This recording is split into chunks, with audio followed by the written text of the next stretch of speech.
guys, how you doing today? This is David Lucas back here again. Welcome back to my channel. Now I'm back here again, guys, for the second to last installment of the Spider-Man series, guys. Yes, we are here now at Spider-Man Far From Home. Guys, we are now, depending on which time you watch this, we are just a day or a few days away from Spider-Man No Way Home, guys. It's so crazy to think that we are literally here the week of No Way Home. It is here.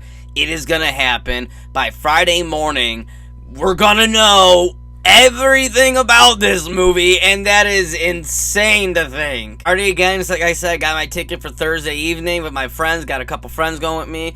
I can't wait. I am so pumped. I am so excited for this. But for right now, let's continue our Spider-Man series with Spider-Man Far From Home. Now, I did do a review like a long time ago on my channel, like when it very first came out, when Far From Home first came out on my channel. It's, honestly, I wouldn't recommend go looking at that. That review was back when I very first started the channel, like very first did, and honestly, it's a pretty bad video, and really bad audio, and very bad, you know, quality and everything like that, so I wouldn't really recommend watching that video. Yes, guys, so Spider-Man Far From Home is the second installment of the Spider-Man Homecoming series, or the Spider-Man MCU series. If you guys watched my last review of Spider-Man Homecoming, you guys will know how much I actually really do love and adore that movie. That movie is probably my favorite live-action Spider-Man movie, Spider-Man Homecoming. And now we are here again for Spider-Man Far From Home, being directed again by Jon Watts, and starring again, of course, Tom Holland as Spider-Man. Spider-Man Far From Home is a movie that I like it. I like this movie a lot. I like this movie more than other Spider-Man movies, but to me, it is a step down from Spider-Man Homecoming, and I'm going to get into why it's a little bit of a step down, but I still do actually quite enjoy this movie a lot. Now, if you guys know in my reviews, I usually go into the good and then go on to the bad. So, as always, let's start out with the good end of this movie. Right off the bat, something that I really did like about this movie, that I did really appreciate about this movie, is that if you guys know in the timeline of this movie, you know that it starts out right after the Avengers Endgame. And if you guys watch Avengers Endgame, you know the whole blip and everything happened in Infinity War. Then everyone got come back together and all that stuff. Well, we're not here to review Endgame, but if you know what happened in Endgame and Infinity War, then you know what happened in there. And this movie takes place right after that, it seems like that, where some people stayed and they are aged 5 years different, and then some people didn't age at all because they blipped and they came back 5 years later the same age. So it's like this weird kind of flex going on, and it explains a little bit what's going on with the schooling system, how some kids were younger at one point and now 5 years later they're actually older, while the people who were older are still the same age. So I like how they kind of explained a little bit of like what happened to the world and to regular people right after the blip. I do like that a lot. And right off the bat, again, I gotta say, like I said back in Homecoming, but I'm just going to say it real quick right here, is that Tom Holland as Spider-Man and Peter Parker, again, just proves it again and again. Every single movie's in as Spider-Man, that he is the perfect Spider-Man Peter Parker. Like, this is the Spider-Man I want to see start out, like, as we are, you know, like 3 months into him being Spider-Man. And then we're going to see him age. I want to see him go up into college. I want to see him get older, get married, become a grown adult as Spider-Man. I want to see this Spider-Man grow. And Tom Holland, again, just proves it again and again how perfect he is with the quips that he has as Spider-Man, the way how he portrays Spider-Man. And then when he goes into being Peter Parker, he is just Peter Parker. And he is just the straight up Peter Parker from the comic books. And I look at the comic books and read the comic books, and I just close my eyes and think, that's Tom Holland, and he does it both so perfectly, in my opinion. I really, again, love the relationship they're building between MJ and Peter Parker in this. I think this is probably some of the best relationships that they're building up to in this. I like how we have a slow build up to the relationship throughout this whole movie, too. And we have them flirting with each other and giving each other looks. And it feels like a true high school romance comedy, and that's just what I really love about the relationship here, that it gives that true romance comedy feeling in this, and I think that works in a perfect in a setting of like summer vacation and all that. I think all that kind of stuff works perfectly. My opinion, this is actually turning out to be the true MJ and Peter Parker relationship that I've always wanted to see, that I was saying I wanted to see in the Raimi movies. Now, I know she isn't really Mary Jane Watson. She's Michelle Jones, and she says the initials of MJ. She's basically like a variant or a version of Mary Jane or of MJ. I get it. But even with that, Zendaya manages to bring, to me, in my opinion at least, a modern essence, a modern take to what MJ was in the comics, to who she was as a person in the comics. And I feel like this is a perfect origin to go up to the MJ that we knew when she's older, when him and Peter are older and stuff like that. This is, I feel like, leading up to there, and we see that in there with her, and I really like that a lot, and I like their chemistry with each other, and I know Tom Holland and Zendaya are in a relationship in real life now, too, just like the relationship between Gwen and Peter in the Amazing Spider-Man series. I think that relationship is fantastic, but this is really going up there where the next movie, if we see more of their relationship in the next movie, this might be my favorite Spider-Man relationship in any Spider-Man movie. And I love how she knows, like, she's just smart and she watches him and she knows that he's Spider-Man. And I feel like that is such an MJ thing to do. Even to the point where she's like holding like the axe and like going like, you know, she's ready to fight and ready to help defend Peter no matter what. Just little stuff like that, I feel like, is like, yes, that is the Mary Jane that I want to see. Even though her name's not necessarily Mary Jane, she brings out the aesthetic and brings out the inspiration of the feeling of when you're reading a Spider-Man comic book of who you think Mary Jane is. I feel like Zendaya is portraying that perfect kind of modern, realistic version of a Mary Jane, and I really like that a lot. I love how this movie is basically a Peter Parker film. When you watch this, you don't really see Spider-Man much in here, and I like that, just like kind of with how Spider-Man 2 was with Sam Raimi. So it was more of a Peter Parker film. This, again, is more of a Peter Parker film, and I like that. I like getting a little bit into the life of Peter Parker, into the mind of Peter Parker, and to see his daily struggles. We're seeing those daily struggles that Peter Parker always went there in the comics. How he's struggling with being just a regular kid, you know, wanting to go on a date, wanting to do stuff with his friends, while at the same time he needs to be a hero. And there's this stuff going on where he needs to be a hero, and he's getting put in the middle between all this stuff, and he's dealing with all that. And on top of that, I love how they're adding in the whole kind of point of when Tony died. If you guys watch Endgame, you know that Tony Stark died, and he was kind of his mentor in this series. And I like how we're getting scenes of like interviewers asking him and stuff like that. Like, are you the next Tony Stark? Are you the next Iron Man? You know, what's next for you? What's next for all this? And I like how he's dealing with all this, and he's seeing pictures of Tony Stark, and he's dealing with the glasses, and if he thinks he really deserves those glasses, dealing with the struggles in here of being kind of like shadowing over Tony Stark, and kind of all this stuff that people were complaining about in the first one. I feel like of being too much Tony Stark in here, I feel like he is dealing with that, and he is struggling with that, and he is struggling with just being his own person, being a friendly neighborhood Spider-Man, because at the end of the day, that's all he wants to do. But he's on vacation in this, and he wants to leave and has spent time with his friends on vacation and not have to deal with being a Spider-Man. But yet, that is the life of Spider-Man. That is a responsibility of Spider-Man, is that he has to. They added all that in with the mixture of the death of Tony Stark and his kind of like despair and kind of depression of losing Tony Stark, of losing a mentor. It does add on too. It does make it feel like that death of Uncle Ben type of feeling. It does give that kind of feeling for this series. Now, what I really did like about this movie too, something that really I liked a lot. That now, if you guys know me, I'm a big Mysterio fan. Mysterio was one of my favorite, growing up, he was one of my favorite Spider-Man villains ever. I always loved Mysterio. I always loved reading his comics. I always wanted one of his action figures growing up. But I just always believed that he would be a villain that would never see the live action. That he is too corny, too weird, and if he would get in live action, he would be just like a one-off little villain that showed up for real quick and then he'd be away. He just never was that type of villain that you would feel like, oh, this would be a big-time villain. And my dreams came true that we now do have a live-action Mysterio from Jake Gyllenhaal. And wow, he did fantastic in my opinion. I really love this interpretation of Quentin Beck. I really love what they did with him as Quentin Beck. They did change a little bit from the comic books, but they kept it still the same, where it felt like an MCU modern, realistic version of his origin in comic. In the comics, Quentin Beck, he was a illusionist, he was a special effects artist in movies, but he would always make his effects too real and too kind of real for the effect, and he would get in trouble for that. And one time, Spider-Man caught one of his effects and kind of arrested him and got him in trouble, made him lose the job and career for that.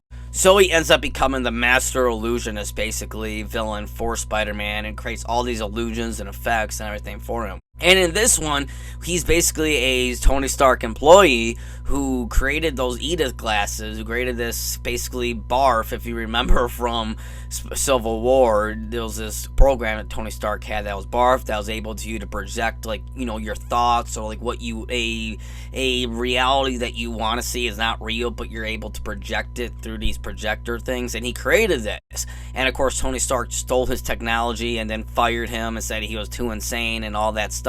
So he's now as angry and wants to get back at Tony Stark. And who is Tony Stark's underling? Spider-Man. So of course he goes after Spider-Man now because of it. That I like how Mysterio is just not one person. It is like a whole bunch of people in here. Where it is Jake Gyllenhaal, he is the real Mysterio. But like a movie, like how Mysterio came from the comics, he was a visual effects artist. So let's take a modern visual effects, and what that is pretty much CGI and pretty much motion capture and all that stuff. And that's what they're doing. They're pretty much making a movie. They're pretty much writing scripts. He has script writers. He has projectionists. He has camera operators, drone operators. He has hairstylists. He has all these people that kind of make Mysterio. And I think that is a perfect modern MCU type of way to bring in Mysterio. I love how, too, in this movie, they're portraying Mysterio in the first place as like a hero, as a ally almost. And I like how that adds on, because Mysterio, in his first appearance, the public looked at him as a good guy. They looked at him as like a new hero. Really, he wasn't. And I like how they kind of, again, take that inspiration from the comics, changes a little bit, but takes that inspiration and feeling from the comics and put it in here for Mysterio. And I think it works perfect when this big reveal and he's talking about it all. I think Jake Gyllenhaal just does an amazing job performing that role. It reminds me of like a Nightcrawler type of character in here. I just love Jake Gyllenhaal as Quentin Beck, and the whole interpretation that they kind of gave us of Mysterio. As a longtime Mysterio fan, as someone who thought they would never portray Mysterio ever in live action, I gotta say, I'm a fan of this, and I love their interpretation of Mysterio. And on top of that, something this movie did a lot better in here, that they did better than Homecoming, which I did say I like Homecoming better, but one thing this movie did do better was their action scenes. They just nailed their action scenes, in my opinion, and did a fantastic job on it, especially with Mysterio's illusions. When he was doing his illusions in here, they were phenomenal. Probably some of the best action scenes in any Spider-Man movie to date. Like, they were perfect. It felt like an actual scene out of a Spider-Man comic book when Mysterio was doing his illusions, and they just took it like, okay, let's make this live action, and they did it. It was insane. Like, even to this day watching, when I just rewatched Far From Home, I'm still, my jaw's on the floor where I'm like, that's insane. Like, I can't believe they actually did this and perfected it the way they did. Something real quick I want to say, that I do love his new suit, Tom Holland's new Spider-Man suit that he makes in here. I like how it's the black and red, and it kind of gives that Steve Ditko type of feeling. It gives that Steve Ditko Spider-Man comic type of feeling. And it reminds me of that, and I really love that little paid attention detail. And just, again, he looks so great in that costume.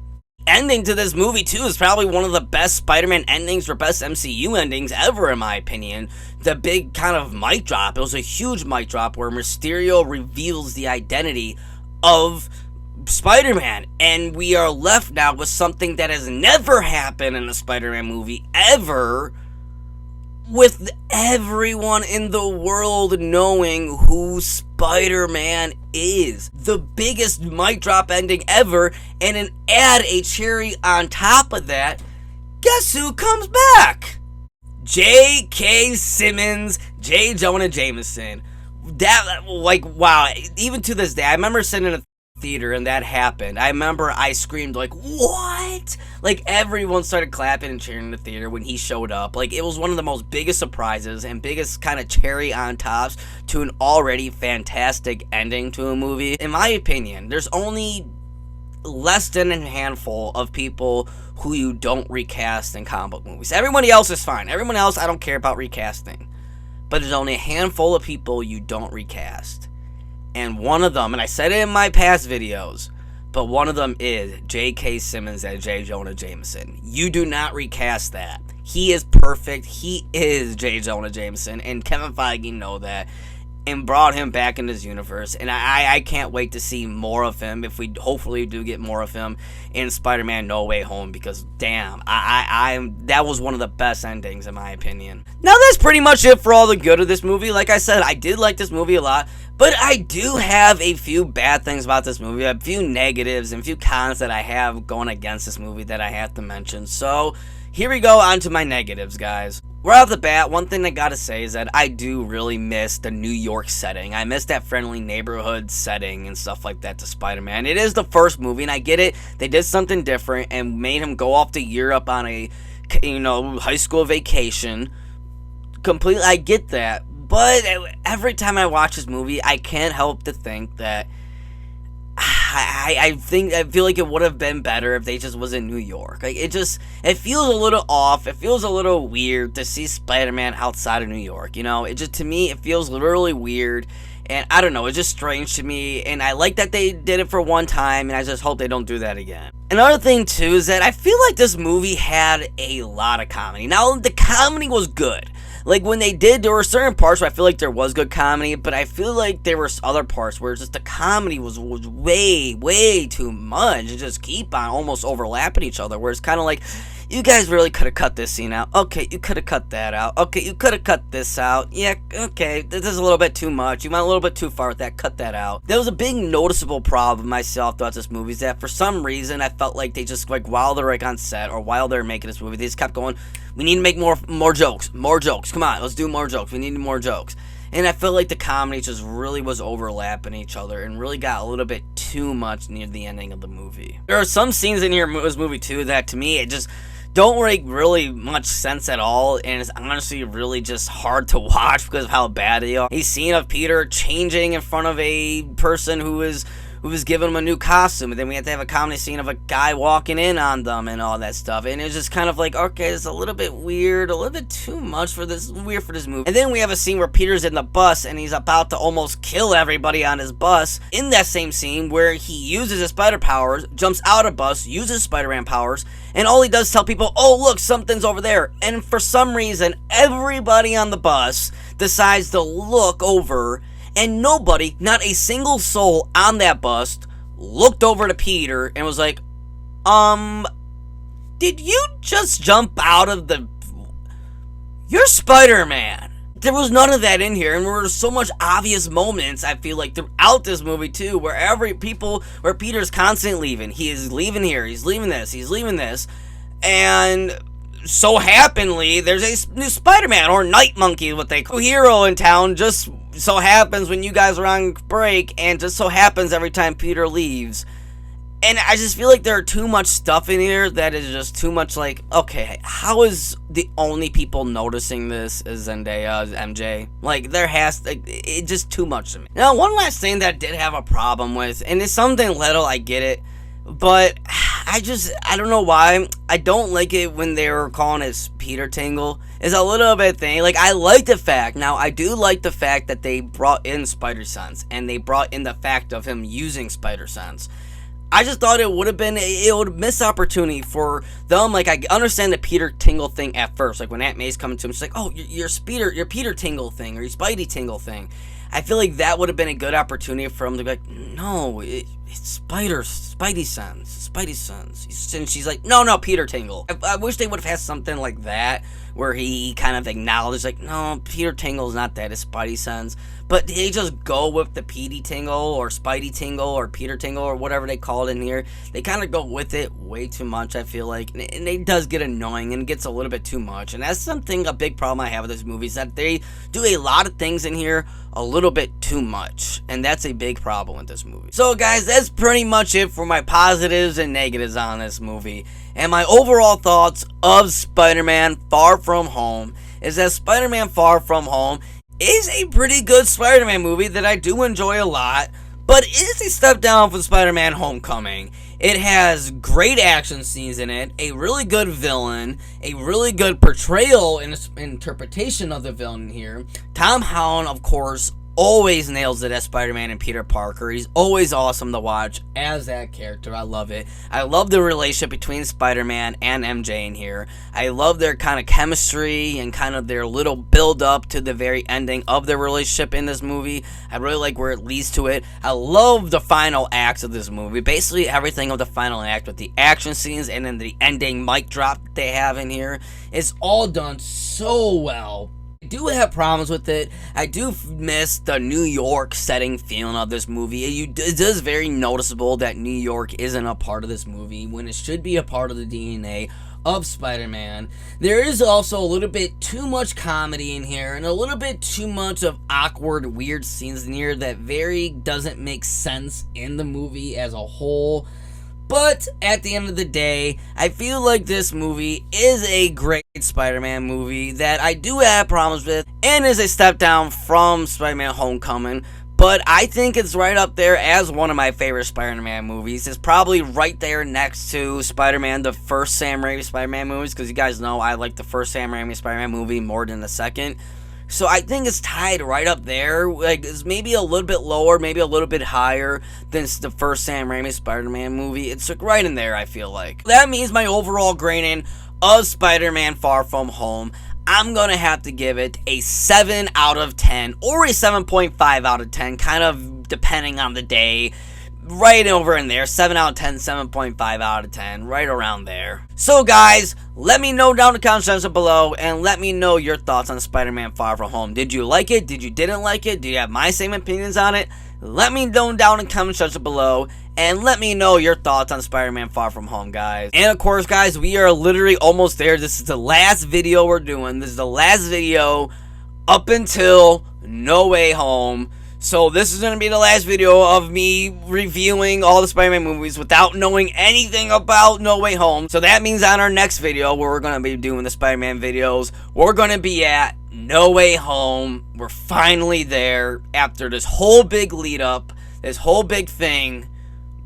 Guys, we are almost there. I am so excited. So if you're interested in my opinion of Spider-Man No Way Home, make sure you subscribe to this channel and stay up to date up until when I post my review of Spider-Man No Way Home, because it's gonna be there and I can't wait to see it. And as always, if you like this video, make sure you give it a thumbs up. I really appreciate it. It really helps this channel a lot when you guys like this video. It really does, honestly. It helps this channel grow. It helps me get out there more, and I really appreciate all the support you guys do all the time on this channel. And of course, guys, until next time, there's no way home.